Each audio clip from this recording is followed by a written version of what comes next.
Alex has put this little ball in the stall, and here comes Carrie, who sees it and is not a happy pony.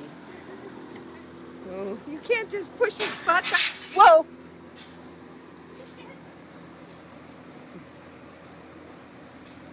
She's not good. She's very upset. She scared me. You just don't push the butt of the horse back in. What's the matter, pony? You see, what's the matter?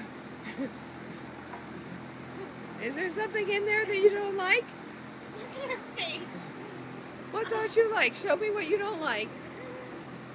Now the poor pony won't be able to get in there. Look, it's just a little ball. It's just a little ball. It's not going anywhere. Just a little ball sitting all by itself. And you're way over here. And it's way over there. And you're way over here. Squinched into this little corner. And it's way over here. All by itself.